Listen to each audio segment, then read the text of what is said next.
It's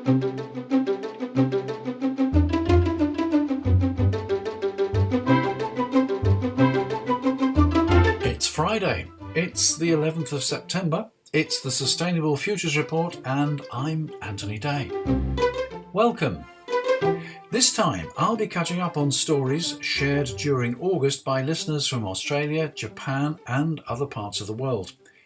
Closer to home, Extinction Rebellion's protests continue to make headlines, although you may not have seen them, as Extinction Rebellion blockaded several presses last weekend and many newspapers didn't make it to the shops.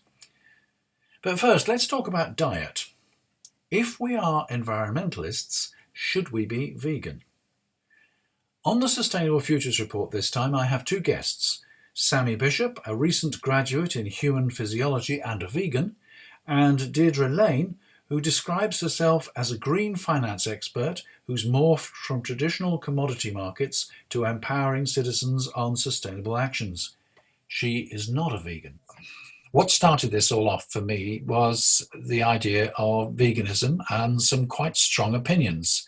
And I believe there are some quite strong opinions on veganism.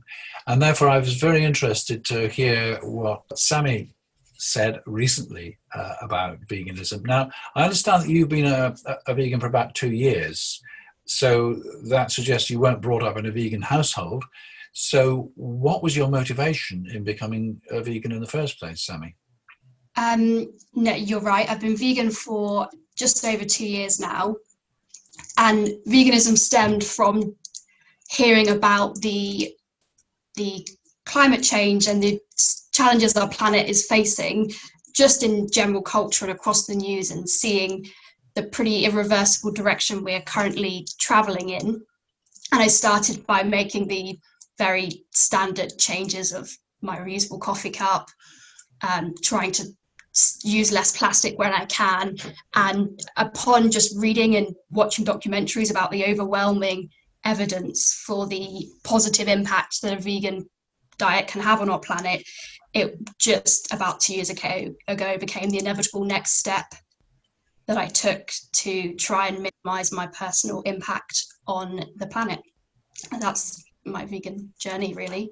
And I've been going strong for 2 years ever since. So 2 years without any backsliding or any secret burgers or anything like that? Nothing ever intentional. I once drunk from the wrong cup of coffee, but I don't put myself down for that. Okay, so your right cup of coffee has got, what, almond milk or something like that in it? Good soya cappuccino is my go-to. Aha, okay. Now, I've spoken to you about this, Deirdre, and you expressed some cynicism about the value of veganism. Do you want to expand on that a bit? Well, starting with the almond milk, if you consider the plight of the bees, the commercial harvesting of the almond with the bee population, so more bees are abused in the US, and they're classified actually in the US as livestock. So more bees die every year in livestock in the US above fish and above agricultural ingestion of animal protein and animal meat. So it's quite incredible that, yes, we do want to do the right things, but are we doing it in the right way? And are we considering all of biodiversity in our circular thoughts? So yes, let's go for the almond milk. However, let's have a rethink of it. How is the almond milk coming to you? Is it in a plastic container? What's the carbon footprint and biodiversity footprint of your almond latte? But it's fascinating how you can phrase the coffee consumption. I was in a cafe in London and they said, do you want to have an 80% less carbon coffee? And of course I said yes, and it was actually an oat milk coffee. So yes, absolutely reduce the input of dairy, but how are we going to do it? At what price to nature? And you mentioned plastic. It's quite curious. As part of Plastic Free July audits, I went through all my presses, and most of my plastic food sources were actually my vegan food sources. So, you know, the packages of pasta and the packages of the all the other lentils, etc. I was really concerned that even if you do want to go vegan and vegetarian, it really increases your use of plastic, which I was quite concerned about, actually. So you're trying to do the good things, you're trying to change your diet, but in fact, are you accidentally damaging nature and increasing your plastic use? Well, how do you find that, Sammy? I mean, tell us about what you eat now. I mean, I think a vegan menu to many of us is a completely closed book. So open it up and give us some information, would you? Yeah, and just to note, I am not by choice gluten-free as well. So perhaps my vegan diet isn't the most representative in some ways, but my main, especially to begin with, my main vegan diet, as you say, was very grain and pulsy, things like chickpeas and lentils, either tinned or from a packet, and very vegetable and nut heavy. And as I say, things like burgers and things being gluten-free, a lot of the vegan meat alternatives, mince and chicken and things like that, the vegan alternatives aren't in fact gluten-free. So perhaps mine isn't the most representative, but a lot of pulses and grains to get that variation in the vegan diet is where I focus mine. And I think your point about plastic is interesting. I know from my personal experience, before I bought lentils in plastic, I bought, for example, chicken in plastic. And so although that is a very important point, that you can't focus on the food solely, for the average person walking down the street trying to do their bit, even if it's not a perfect, and there are complications and confusions about how to make your diet completely zero planet impact, which is of course is never going to happen if you're growing, consuming products.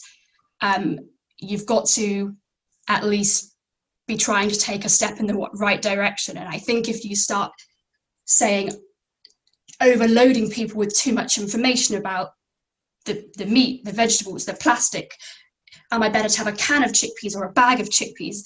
It can become overwhelming, and an individual may just panic and say that I can't process that much information.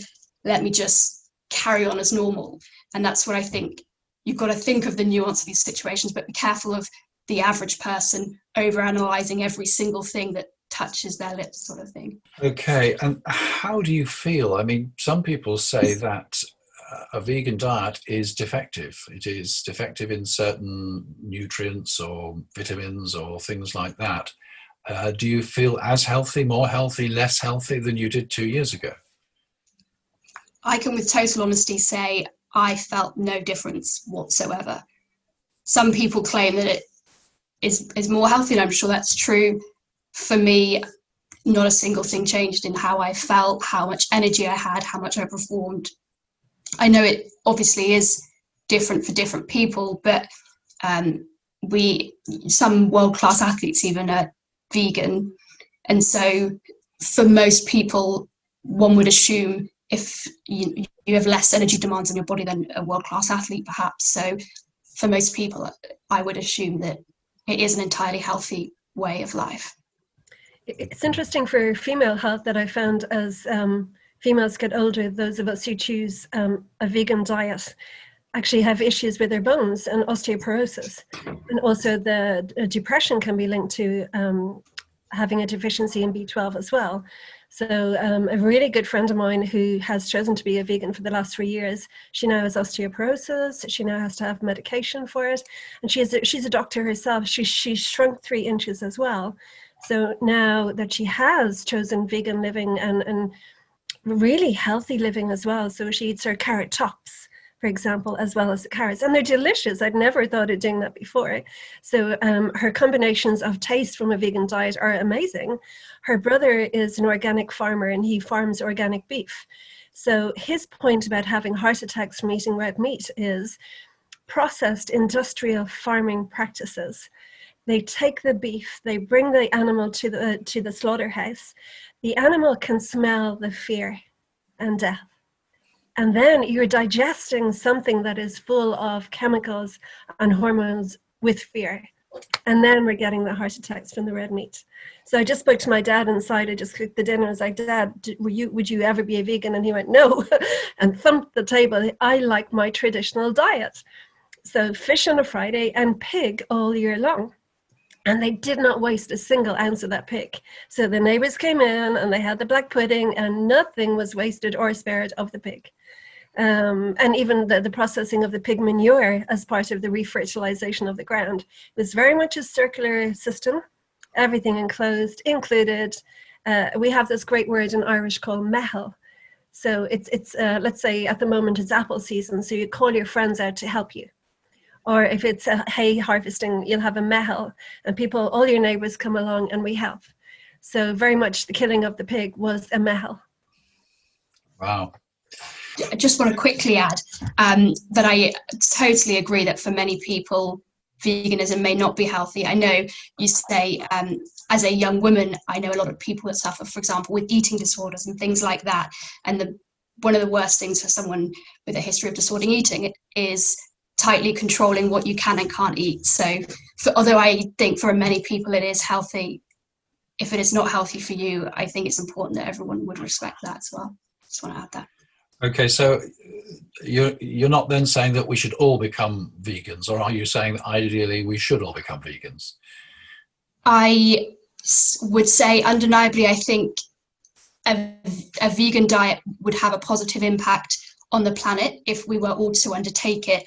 I think saying that everyone should become vegan is not taking into account far too many factors, including, for example, your health, where you are, what access you have to vegan foods, vegan alternatives, whether you have the time to make the changes to become vegan, whether you have the financial stability and the ability to become vegan. And so I think those who can should, but I understand that many can't, and that is absolutely fine. I think if you start telling people off for not being vegan because they can't, then that can be a very counterproductive way to continue. Right. So you probably know the restaurant Cranks, and I often I used to go there beforehand. So for me, how do you know someone's a veganist? They tell you. So oftentimes my vegan friends, it's difficult to invite them to events, etc., because they come with a list of cranky, still considered by some notions. But vegan food is fantastic. But I think that the question is, how do we sustainably balance our diet? So how can we shop sustainably from a local source of protein? So where do you get your protein from? Is it a high caliber? How is that protein even farmed? So for example, you started talking about almond milk, but the amount of chemicals now put on the almond milk that we're now digesting ourselves, we really have to re-envisage how we digest food, where we get our food from, regenerative farming, and exactly what is the more sustainable solutions and choices, economical choices we can make as well. So there's one point in Dublin, it was fascinating. For years, they were trying to get ladies to eat more healthily and feed their families healthily.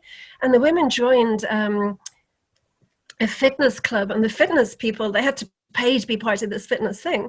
And the fitness group said, eat chickpeas. And all of a sudden they're eating the chickpeas. So it's a mindset. So to come away from, as you suggested, Sammy, that cranky, you should, to here's a suggestion. You know, if you eat this, it's healthier, it's better for your family, it's more economical, less plastic. There are other solutions that we can and may explore. And the way you suggest those changes to the diet as well. It's so important, Anthony, that we do get a choice. And vegan food is delicious, but so is my steak.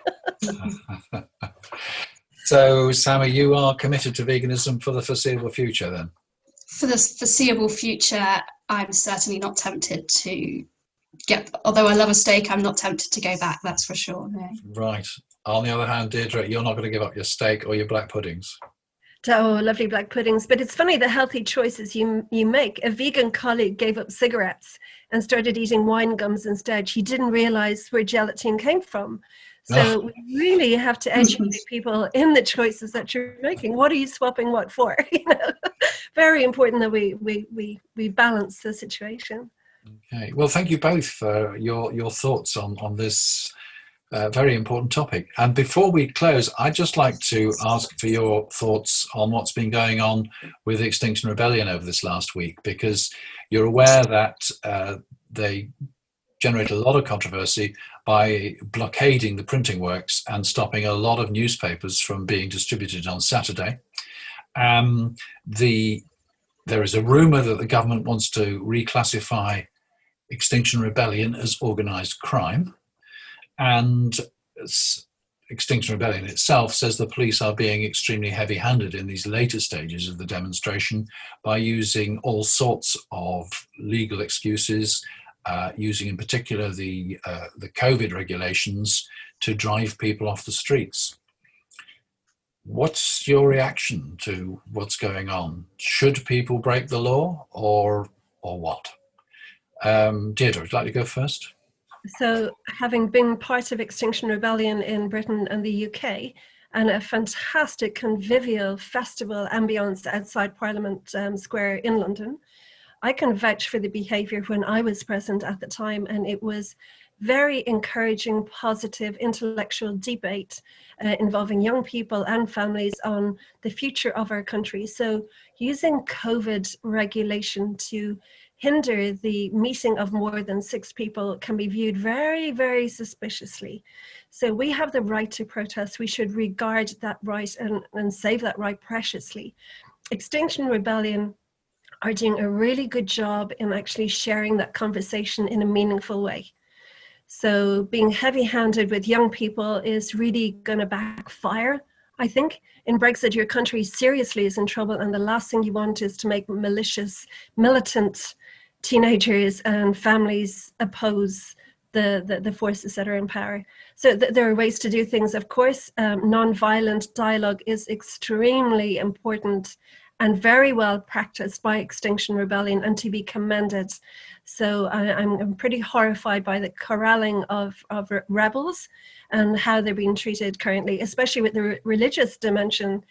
So we've had some really great faith groups involved in Extinction Rebellion in the UK, and this is how you're being rewarded in 2020. It's quite fearful in some of us who are peaceful and who do want to have a positive change.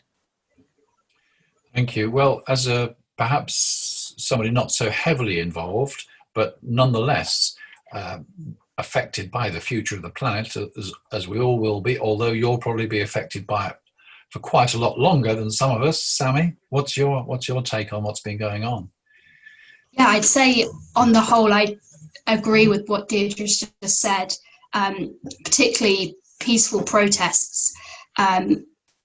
Should have a mutual respect between the protesters and those who are enforcing or overseeing it. It's really important that, although obviously at the moment our country is facing some serious things they're dealing with, COVID particularly, we can't use that as an excuse to let every single other thing fall to the sidelines until there's a convenient time to deal with it. And so I think it's really important that protests are allowed to and do continue with respect, assuming that they are undertaken with respect and fairly, and that. So I think, yeah, it's really important that they can and do continue in an appropriate way. But just on the point of blockading the presses so that 4 national newspapers did not actually get out to the newsstands on Saturday, people have said that's denial of free speech. Would either of you see it as that? Is the press free in the UK? That's my question. Who owns the press? We'll leave that hanging, shall we? Sammy, what did you get your paper on Saturday? Well, being a 22-year-old graduate, I do not read the paper. My news app did update as normal, so my access to the free press was not impacted. Okay, well, thank you both, and thank you for your thoughts on this and on veganism. I think that's really interesting, and I much appreciate your taking the time to talk to the Sustainable Futures Report. Thanks again. You can follow Deirdre Lane at Shamrock Spring on Twitter and on Facebook as well. Both Sammy Bishop and Deirdre Lane are on LinkedIn. And in other news, nations suing governments, deforestation and population, and CO2 as a fuel. Carol Dance draws my attention to an action by Torres Strait Islanders. Climate change is putting life on the islands of the Torres Strait at risk. Advancing seas are already threatening homes as well as damaging burial grounds and sacred cultural sites. Many islanders are worried that their islands could quite literally disappear in their lifetimes without urgent action, with severe impacts on their ability to practice their law and culture. The islanders are taking a climate change complaint against Australia to the Human Rights Committee of the United Nations. This case is the first of its kind in the world. They'll ask the United Nations Committee to find that international human rights law means that Australia must increase its emission reduction target to at least 65% below 2005 levels by 2030, going net zero by 2050, and phasing out coal.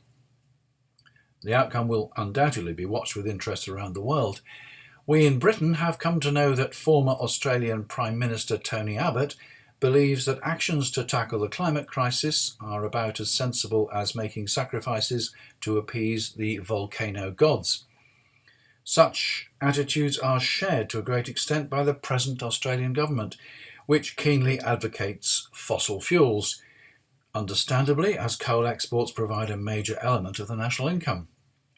How much longer they will find a ready market may depend on how much more the government annoys the Chinese, but that's another story.